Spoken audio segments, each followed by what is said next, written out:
and practices play a crucial role in the well-being of students within the community. So those are some good facts to know and important to think about as we talk about this topic. As I mentioned, I have two great guests with me today. I'm going to let them each tell a little bit more about themselves as I introduce them. So first we have Christy Bailoas, and I'm sure I messed up the name. She even taught me how to say it correctly, but I knew I would mess it up. So she'll say it correctly for you, but she is the associate professor at Albany Medical Center. Hi, Christy. Hi, you actually said it right. So I it was did? good. Right. Yeah, you did. You got it. So I am an associate professor. I am a plastic and reconstructive surgeon, boarded in plastics and general surgery, and I teach residents that are doctors, but they haven't gone through all their training yet. I teach medical students. I teach PA students, a lot of different levels of students as well, and hopefully that's anything else you need No, right now? that's great. That's great. And then we also have Janine Nettles, and she is a teacher in Florida in the public school system. Hi. It's Jean. Jean. I know. It's Welcome. my mom's fault. It's not yours. Yes, I teach. I'm a Florida native. I teach currently in St. Johns County, which is in Northern County, and it is a very particularly red district. And I have also taught in Duval County, which is a little bit more progressive. This is my 16th year teaching middle grades. This year I'm teaching language arts, but I have taught everything under the sun. The only thing that I have not taught is science. So I've done a lot of different hats and a lot of different things. Nice. Well, thank you so much, both of you, for joining. So to get started, what inspired each of you to become an ally and a voice, like someone who's within the education system but comfortable saying that you're an ally for those students within your respective fields? So my story started in Texas, where I did some of my training, and I was an assistant professor. And unfortunately, one of my residents who's part of the community was being harassed by a senior level attending. And this was brought up through Title IX, and we, defended the resident. They basically said because it wasn't physical abuse or physical assault, it should be ignored. A lawsuit ended up prevailing eventually over years, but I was basically seen as a scapegoat for supporting the resident and pretty much had to leave my job. But seeing all of that and seeing what he had to go through and seeing how he had no voice, when I got up here, it really inspired me to be more proactive and try to help with things like that. So I'm sorry you had to go through that experience, but I'm sure he was happy to have you helping or at least lending your voice, and I'm glad that you've continued to do so. What about you, Jane? So I've been a language arts teacher. That's mostly what I specialize in. And at the time, I had a pixie cut. It was purple. I was clearly ally, to me. But we had this presentation that came through this wonderful community support that we have through this a center that's called Jasmine in Jacksonville. And they came in and they gave us statistics very similar to what you guys have given, where it's hey, if you have a supportive adult, the risk of suicide goes down, the bullying goes down. And they passed out these badges that simply said ally, and they went with your teacher ID. And so I started wearing it thinking well, duh, obviously, look at me, look at my classroom. I talk the things I talk about. And then within the first 2 months of me just having that badge on, I had kids start talking to me in a way that they never had before. And I very quickly realized that me at 24, obviously I knew things that were queer coded, or I knew the subtle signs, or I knew what the nods were, but an 11-year-old wouldn't. They didn't know. The only thing they knew was the flag and the ally. And so suddenly having that symbol around opened up conversations that I had assumed were obvious, and I had misstepped in thinking that it was as apparent as I thought it was to other kids. That's a really good point, because it's true, when you're an adult, I think like that's when you start, especially if you're coming from a place of an ally, not someone who, identifies Mm-hmm. as that, you really don't really think about it from the younger viewpoints. And I know from speaking to people in the community, a lot of them do know at a young age, but you don't really think about the fact that they wouldn't know the same cues that we all know, like the same um Yeah, exactly. I was like sitting there and be like, oh, but like clearly it's like, look at the things that we talk about in class, look at the things that we read, look at, it's like, I am clearly here for you. Like, I teach creative writing, we do theater, I've created all these art spaces for everybody to like gather in. And they're like, oh, but you support me now. Like, I see it, you've made this declaration, I feel comfortable with you now. And I was like, oh, I'm so dumb, I didn't realize that I needed to make that declaration as obvious as I did. Yeah, well, I'm glad that they have that. They Christy, did. They don't anymore. one of the great things that you do as a teacher is that you're teaching future doctors, and I know that medical and medicine in that area is definitely one that people are concerned about. How do you prepare medical students to provide compassionate and culturally competent care to members of the communities, especially when they may not be familiar with the issue? So we have a few things that we work on. There are various meetings with the Pride Association that we have that are open to all the medical students on various topics. A lot of it is on trans care, because that is one of the things. I do top surgery on patients that actually have a higher BMI. So a lot of patients that can't find someone I help with. And we kind of talk about just access to care as a physician and what you can do to help support the population, working with the Pride Center that's nearby, and just talking about it with the students afterwards or beforehand when I have certain patients that have come with concerns or issues, and just also just showing how you can make someone feel comfortable, just starting by, what are your chosen pronouns? What do you like to go by? That's something that's been a cultural change just in the last few years here. We all have pronoun badges, and you'd be surprised how many people won't wear them, and just don't understand why it's important. So every chance I get, I have my little I make my little scrub caps, so I have my little rainbow stitch, and I have my some of my pins, trying to make it as obvious that I'm there for support. And we have a few other faculty that are very strong supporters, and we try to form a community that way to let them know. But one of the talks we did was on microaggressions. I did to the surgical faculty and the residents. I did the residents first, and it had one episode where a patient actor was basically sexually harassing a resident, and was like, okay, so how would you defend your resident, like, from this? And everyone had things to say. Then the next was, the patient actor was going after the resident's accent and saying, what country are you born in? Okay. Then went to the faculty, hey, how do you do this? The third one was the resident actor had a pronoun badge that was they, their, them. And I said, and they were getting harassed about that. And I said, ask the faculty, okay, how do you help support your resident? And there were crickets. They didn't know what to do, because it had never occurred to them that type of thing could happen. So we try to make them more aware of the situations from a faculty level and also resident level, to try to be there to support. I think that that's great. And the pronoun things is so wild to me, because it's like, what does it take away from anything to wear a badge that says we have a pronoun?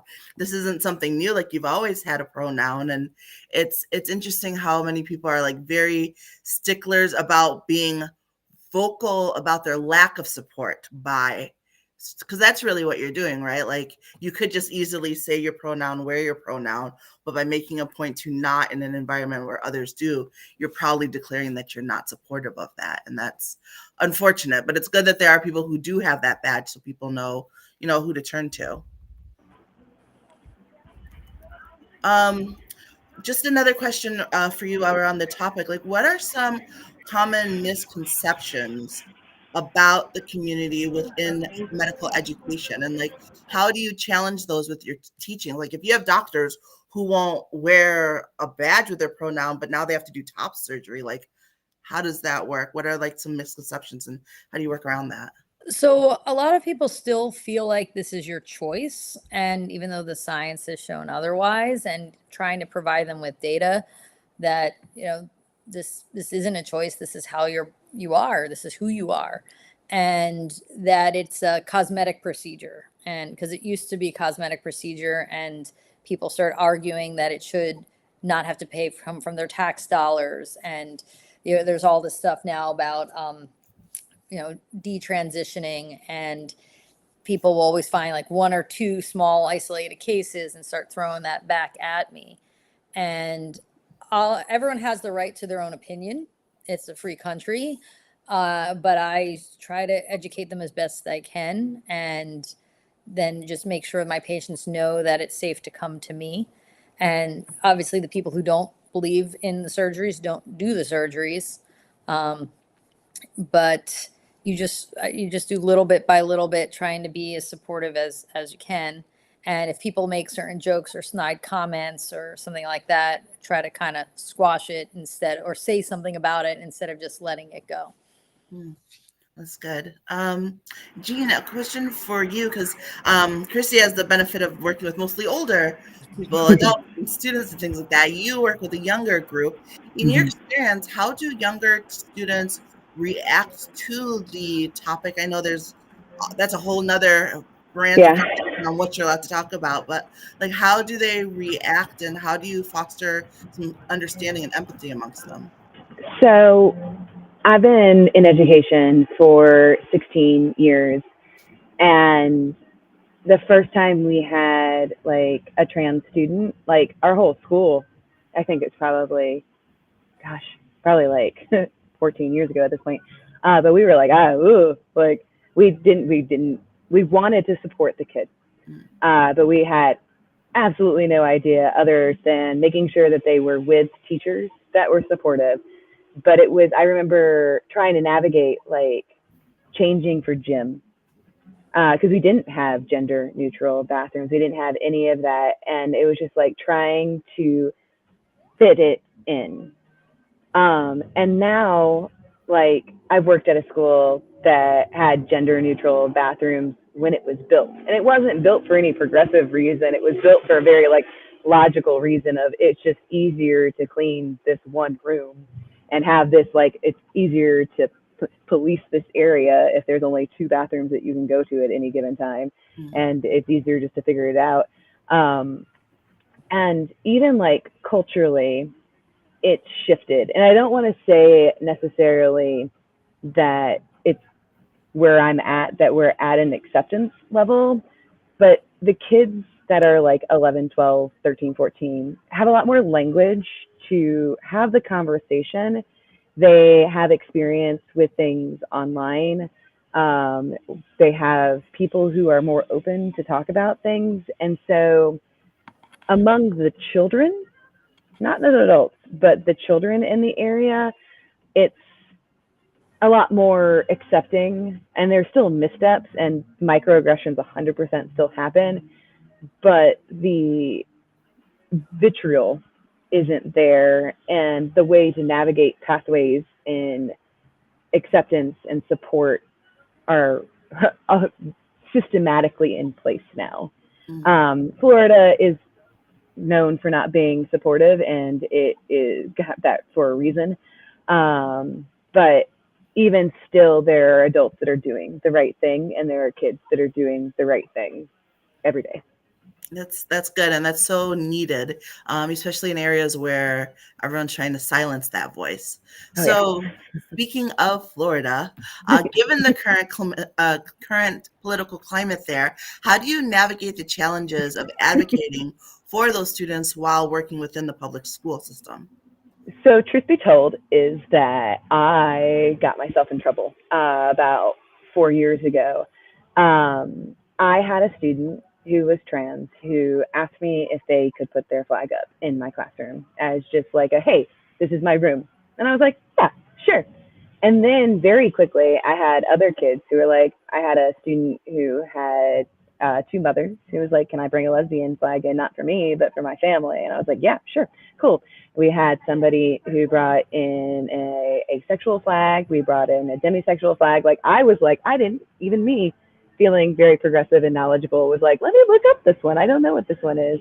And I had parents that had emailed me and they're like, hey, like, thank you for helping with my child. They saw these flags, they decided to do some research, and they found something that spoke to them and helped them figure out like a pathway that made them feel accepted and normal, you know?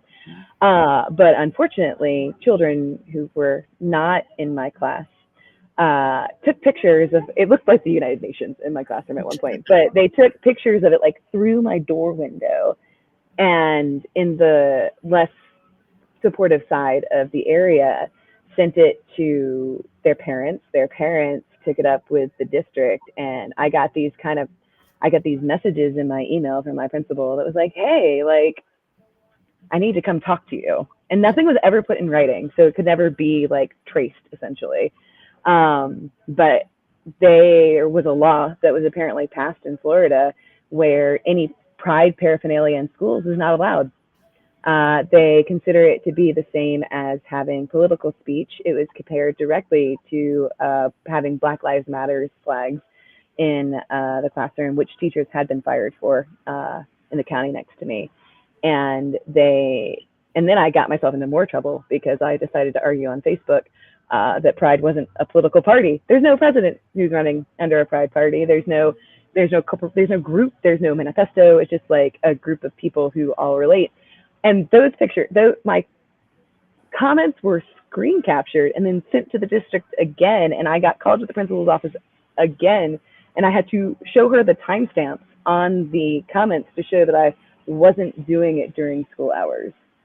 And so it was like one of those things where I'm like delicately balancing a polite way to tell them that they could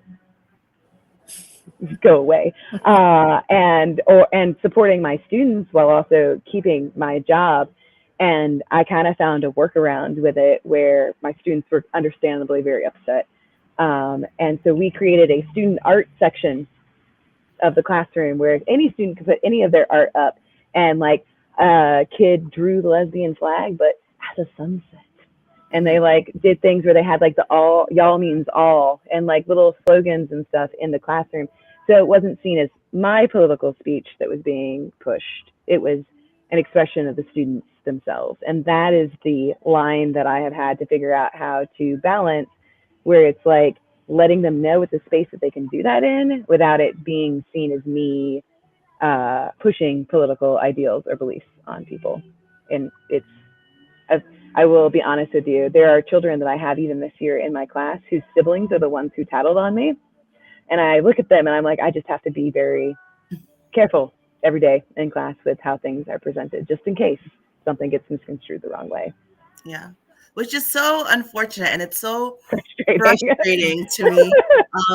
Just especially, I mean, given the facts that we talked about at the beginning of this and how having that support, and it's kind of like what I was saying with the pronouns, like what does it take away? Like what does letting somebody identify and be comfortable with who they are take away from who you are? Like if you're comfortable with that, like why do you have to squash on somebody else's ability to do it? And the thing is like we can all acknowledge that the things that we liked when we were teens are not the same things that we like now, but that doesn't mean that like everything about our identity isn't the same. And then it's also like, I hear the things that like adults in my building say. It's like, I just think kids these days, just everybody wants to be gay.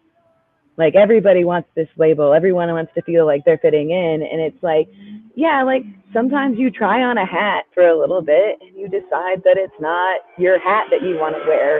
And it's not a bad thing. It's just like, you're like, oh, never mind. Like I was a skater boy in high school and now I realize that's not who I am. I'm not, like, it's part of growing up and figuring out what makes you comfortable. Right. And giving them that space to figure it out is all that matters.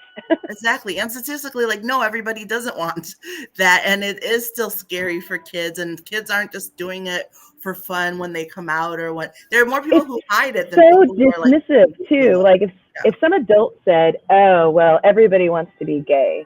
because I went to an art high school when I was uh, in high school myself, and it was wonderful. Like it was this bastion of like you had so many friends that were different things. And I remember a guy telling me like, "Oh, everybody these days is bisexual," and you're like, it's like we Are go to they? an art school, like Right. it's like it's like people are just trying to figure things out. And when you say like, oh yeah, well everybody thinks that, it just invalidates it. If you're like, I don't know, maybe I am, but maybe you're right, maybe I am a fraud. And Right. you're like, so frustrating. It's frustrating. It's hard waters navigating.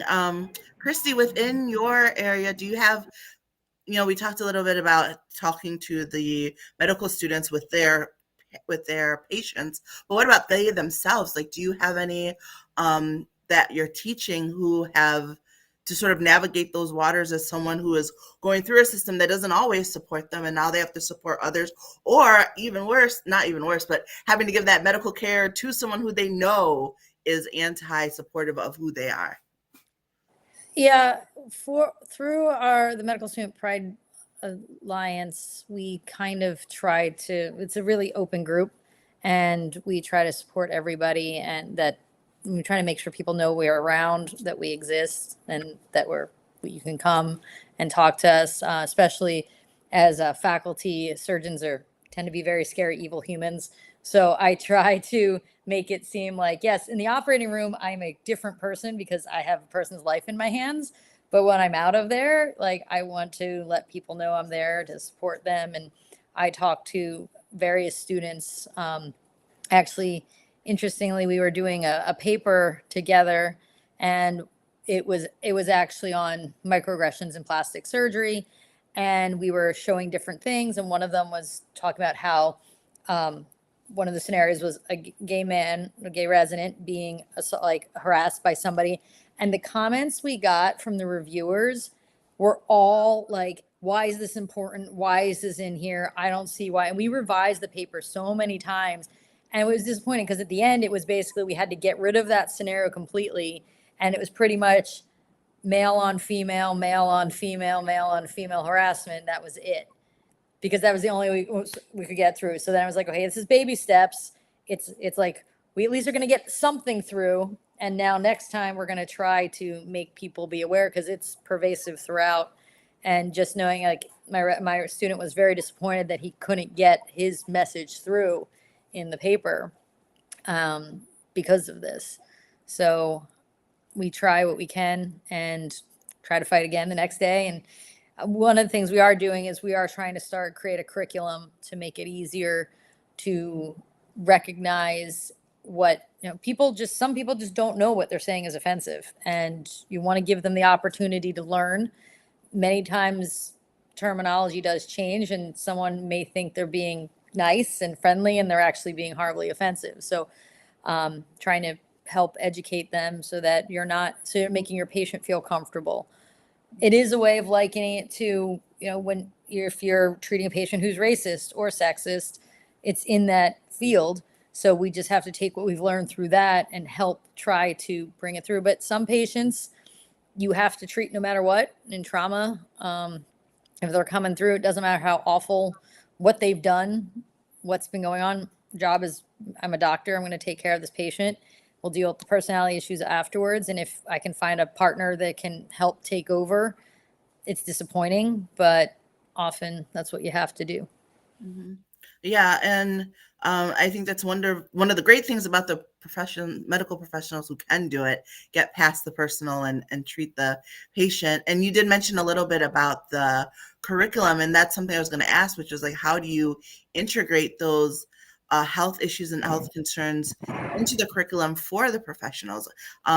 It's so frustrating to hear like people saying like they don't want those reviews in there or those scenarios in there because those people exist. I don't know if people sort of feel like they can just pretend like certain people don't exist, and so they don't need to have things made to address them and help them. But those people are out there, and you would think, not that people in the medical field are saints, of course they're not, but you almost expect that like base level they have empathy, base level they would want those things. So then when you hear within that profession that there are people who are like, no, we don't want this addressed, or we don't want that. Like it's frustrating to hear.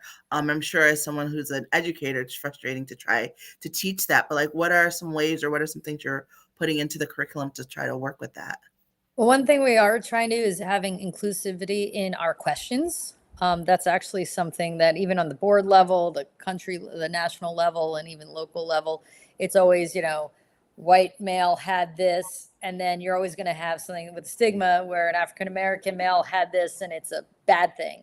And then, 25-year-old gay male has HIV, and they're very stigmatizing, and trying to make the questions and word them appropriately in ways that aren't stigmatizing. And sometimes people say, well, yes, of course, this type of patient will have, and it's like, no, it isn't this type of patient. Like, this is a person who happens to have whatever problem we're seeing them, and we don't need to stigmatize them more, or that. So that's one of the things we're trying to do, and just have them recognize what can actually be, what to look for when they are talking about patients, because the patients aren't going to bring up some of this information right away.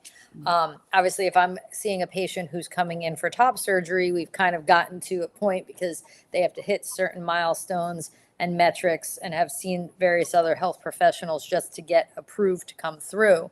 But there are other patients who come in and are afraid to mention things, or worry about, what they may need, some medications, they may need something else, and they trying to make them feel comfortable. So just the way of opening your questions and wording your questions and introducing yourself, or just even as far as on a higher level, just how your lobby looks, like especially for my GYN colleagues, for the trans population, that you don't announce by their dead name, or you try to have another entrance or a different area so they can feel more comfortable, because you're in with all these pregnant women, and you're there, and you're like, everyone's staring. So it's at multiple levels, because it is in such infancy right now, that we're just trying to get little baby steps. Because I've had students tell me that when they have talk, because one of our big things the last year was getting a few placards to take these single stall bathrooms and make them gender neutral. And it was a huge fight just for them to change the placards. And they were even said, like, why does this even matter? Why do you care? And so one of my other colleagues had to come and support the student, as the adult, and be like, no, this matters.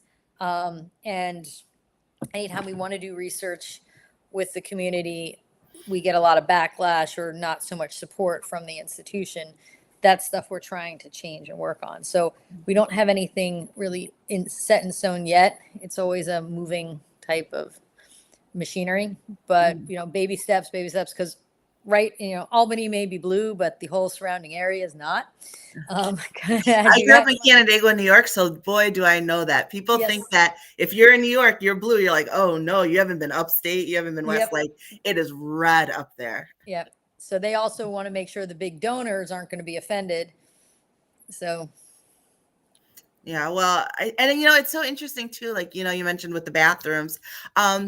I don't think that I realized how progressive minded I was until like the past few years, because there are certain things that like someone will say something and you're like, oh, well, duh, like, yeah. And then people have such a problem with it. And you're like, wait, how? Like, why is this a problem? And it's like, you go to places where there are gender neutral bathrooms and no one cares. Like, there are stores where it's like either or, like there are restaurants, like it's all over the place. So like, why are we upset about the thought of changing certain things to gender neutral when there already are in certain places? But it's really literally just that thought of changing something from what it was to something new, and more specifically, the reason why people have such a problem with it. And it's kind of like mind-blowing to me, because my mind just thinks duh, but it took me a minute to realize everyone's minds not think duh. And you talked about the baby steps that you're taking forward, which I think is great, but we have to talk about Florida, because it feels like they are taking baby steps backwards. Yeah. We talked a little bit you mentioned with the flags, but are there any other like specific laws or policies that have made it more difficult to support students in the communities, and how have you adapted to those changes? So, I mean, I'm going to step in it. I don't care. So I live in St. Johns County, and I actually, before I came on here, I went to our voters registration site because it has the statistics on there. And of the like 230,000 registered voters, 21% are Democrats. Our school boards the school board races have Moms for Liberty candidates for it. They are attacking our books. Like they're literally like just taking a wide berth. Like I swear they just went into Destiny, which is the library search catalog, and put like gay, and anything that came up, they like challenge. The feminist baby got banned at my school, so that one got completely taken off the list. And so you're sitting here and you just are like, you're like, let me just not mention these things, but there is a concerted, like purposeful attack on things. I remember like looking at the banned book list, and Sarah J. Maas, every single one of her books was on there. I was like, what did she do? Like, I was like, I wouldn't put that in a middle school classroom, like, because I'm not a dummy. But like, what did she do to get it kicked out of high school? I was like, there's not even LGBTQ undertones in that at all. But they were just like going after anything and everything that they see as being an attack on purity culture, essentially. And so it's that in particular is the thing that we're feeling the most, because we have to go through anything, like if it's not on the state curriculum and it's not in our textbook, we have to submit all this paperwork to essentially justify why we need to teach this in the first place. Like, why use this book instead of a different book? And you're like, it's because it's the book I've been teaching for 10 years and I know how to teach it like the back of my hand, and there's nothing bad in it. And I'm not trying to like pull the wool over your head. I'm just trying to make my life a little bit easier. But it's just, we have to be so cautious because it feels like a lot of the policies are set up to catch you and make you feel. You have to be hyper aware. And I know the pendulum will eventually shift backwards. It'll go.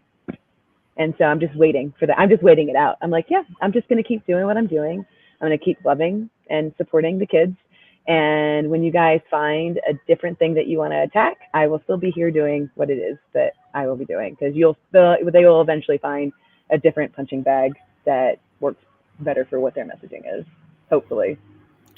Yeah. I mean, it's so frustrating, especially, like we talked about the statistics in the beginning and how important it is having certain things for the mental health of those children and for their lives. And that's the thing that really boils me up, is like, how can you say you care so much while you're actively supporting these things that are hurting these other children and these populations? Like, do you just not care? Well, and I mentioned this to you in our emails back and forth, so this is a trigger warning for any of the please, thank you. Trigger warning for suicide for anybody who needs to have that as a heads up. But dang it, I had a former student, like 3 weeks ago. That kid who gave me the trans flag committed suicide like 3 weeks ago. And like his dad, like, it was not just the school system that was part of it, but his dad was trying to come to terms with things. His mom was trying to come to terms with things. He was asking for puberty blockers. And like, it was just like, I think he didn't see any way out from the way that he was feeling. And right when Helene, like 2 days before Helene hit this area, he took his life. And so it's like, I was thankful that we had a hurricane day, because I got to go to his funeral without taking off from work. But it was just like one of those things where you're like, and you think there, and you're like, was the flag like the first start of this path of seeing like how he wasn't feeling loved and accepted in places where he should be loved and accepted? And you're just like, it's just so sad and tragic. And his dad posted this beautiful, haunting message on his Facebook, essentially talking about how he didn't want any parent to ever feel like he was feeling at this time. But in the post, he had specifically cited DeSantis talking about like attacking puberty blockers. And he saw DeSantis as a leader and was like, looked at him he didn't know where to turn. And here you have somebody that is an elected official that's seen as somebody who is supposed to be looking out for your state, saying this is not something that's going to protect our children. And so he listened, and now he has a dead child because of it. And it's like the most tragic thing that you could, I just like, it sits heavy on everyone's heart in our area. And I would imagine so. And I'm so sorry that you It sucks experienced so that. And hard. I'm sorry for anybody who's has to go through. And as someone, I talk a lot about mental health as well in my on social media and in different things that I do. I live with depression, and it's one of those things where it's like it's so hard sometimes getting out of that drowning feeling, right? That sad feeling, that I call it the depression haze. And so maybe that's why I feel so extra strongly about situations like this. It's like if Mm-hmm. you know that letting someone be who they are is something that's going to help that drowning feeling, is something that's going to help that depression haze, like how can you stop that? Like I don't understand, like as a human being, how you can say, well, I don't like it, so I'm sorry if it makes you feel bad. Like you can't have that flag, you can't say gay just Yeah. because I don't like it. Like it's It just, literally I doesn't just hurt can't. anybody and helps the people it needs to help. Yep. Yeah. And it's tragic, and I wish there were better words for it besides tragic, and it feels like there really aren't. Um, and I think that that's why it's so important to have conversations like these. I think that's why it's so important to have teachers that people can go to have those, because I think a lot of people also don't realize how many kids from a young age realize it. And I didn't even really realize it until I started doing more interviews with people, is how many kids from a younger age know, right? Like, and we don't really think about it. And it's funny because people will say like, oh, well, you don't want to like talk sex with kids or put this on kids. But like the minute a 5-year-old talks to, like, one gender talks to another gender, is that your little girlfriend? Is that your little boyfriend? Like we start with them with hetero norms right away and never think like, that middle school or elementary kid, like maybe they're not thinking, like maybe they're thinking the other way. And now they're already confused and having to deal with this conflicting stuff. So if we truly want to not put it on kids, we shouldn't do it in the hetero way either. But Mm-hmm. we definitely don't. We definitely push that as the norm without any care or consideration for the mental health of kids within the community and how it impacts their mental health. And oh, I'm sorry, did one of you say something? Christy, I was going to ask you, um, how can educators sort of encourage LGBT, like students within the community, to pursue higher education in fields like medicine and STEM in a way that is supportive? Because again, we talked about like it's still not right. Like they still want to push the hetero norm, and they still want to have certain examples. And so I can understand as someone in the community being like, well, I don't want to go in that environment and feel even more left out, especially if like things aren't being done to push and to help support my community. So how can they sort of advocate for that and help that? So hopefully, as we are getting a little bit more progressive, seeing people in the different leadership positions that are part of the community is very helpful. The president of our society, the past year, the last two actually, the 2 years ago was the first president who was part of our community, the community, and then last year was another one. So having those individuals be there in such a public light is very helpful to let others know that you can get through and get through it. But I remember I knew him as when I was in training, and at that time he was not out, and that was like almost 25 years ago. And it was very hush hush and kept quiet for a long time. And it wasn't until years later where he did come out, and um, you know, but that was many decades after he had been kind of forced to keep it quiet. So at least with us having it more apparent, as plastic surgeons, we have a lot of weird people in general. Like we're very colorful. I don't do cosmetics. I do all recon. But there's a lot of different personalities throughout. So it kind of seems like we're a more open group in general compared to maybe some of the more harshly seen groups. But kind of getting in early and letting the students know, having students see talking to schools when we have high schoolers come through or college students come through, and just kind of being like, oh, yeah, I have this friend. They've done this. They do great. Was it easy? No, but nothing's easy in medicine. So why don't we can try to figure out a way to make it so that you feel more comfortable so that you don't have one more thing hindering you through this difficult time. Yeah, and that's very much appreciated because it's needed. And we're gonna wrap up tonight. I just have a couple questions for you both. If anyone watching has additional questions, please put them in the chat. Otherwise, we just have a couple more. But Peach Entertainment did say that this was heartbreaking, and that we know we're a part of the LGBTQ community at a very young age, which is true. Um, Christy, I wanted to ask you, what advice would you give fellow educators who want to be an ally but may be unsure or hesitant of how to start? I would say reach out to the local pride groups, and because there are a lot of communities out there. Obviously, in some areas of the country, it's a little bit harder because of the political environments to do that. But normally, word of mouth spreads really fast, and that's how a lot of people find out that I'm around and I can help with things.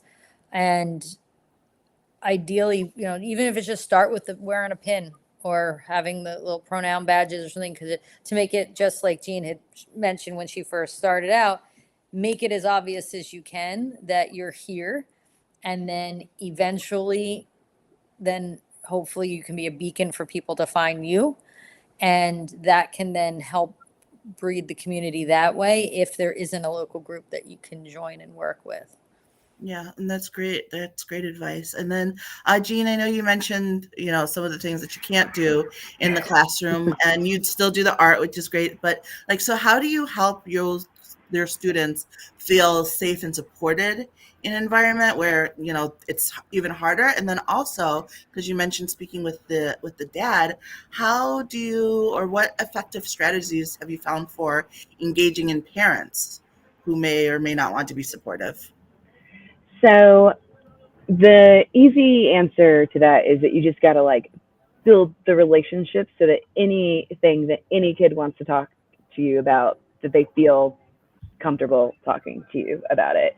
If they're having problems at home, if they're having problems just in any kind of relationship, friends, relationships with boyfriend, girlfriend, whatever, that they feel comfortable having those conversations with you.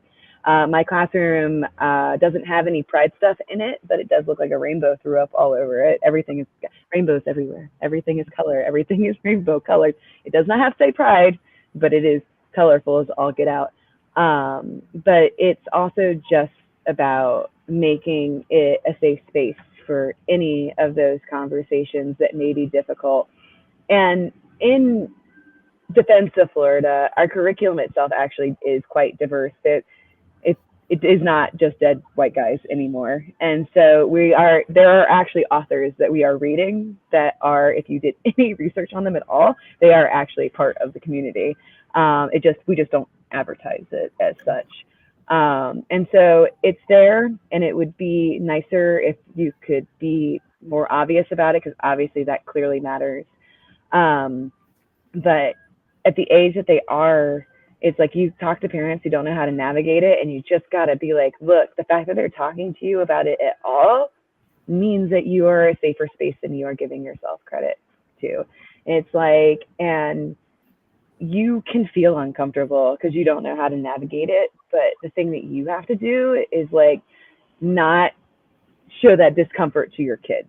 Like, it's hard to do, but it's like you gotta like show that discomfort with you and your spouse. Like, you can have that conversation like behind closed doors where you're like, I'm freaking out, man, I don't know what to do.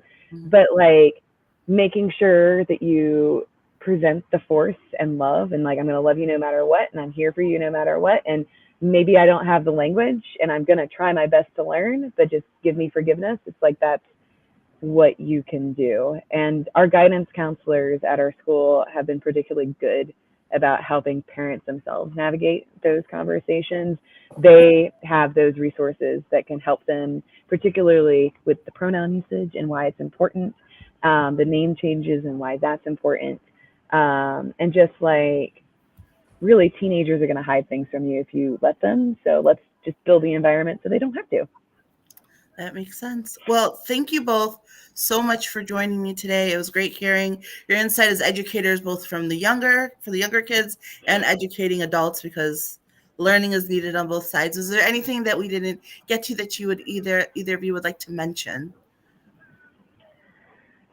I know that Robin's friends would appreciate a donation to, is it the Trevor Project? In his name, that was what they set up. I think they got, I think they're at like $3,500 for the community, and then his GoFundMe, I think, was at like 5,000 to help that family. But it's like those organizations are good and are important. They're very important. For those who don't know, the Trevor Project is an organization that does deals specifically with mental health for teens in the LGBTQIA community. So mental health is something that we all deal with. Being a teenager is a wild ride as it is. So then add in mental health on top of that, and then add in sexuality or gender identification on top of that, and it can be a lot. So anything we can do to get them the additional help and support is greatly appreciated. That's why we talk about the importance of allies, whether it comes from your teachers or parents, church members, people around you. Like, it's never a wrong thing to be a voice of support for those kids around you, because you never know who may need to speak up and may not know who to turn to. So it's great when you're able to be that ally for them. Again, thank you both so much for joining. Thank you, everyone who's watching at home. Join us again next week. And also, don't forget that this is put on by I Am Me Inc. You can visit their website, iammeinc.org, to learn more about the great things that they're doing within the community. And also, the holiday gala is coming up on December 14th from 5 to 12 p.m. Or I'm sorry, 5 p.m. to 10 p.m. And the tickets are on sale for now, on sale now at that website. So go ahead and check it out. And we hope you'll join us again next week at 6 p.m. Thank you. Thank you. Allies Amplified is a live series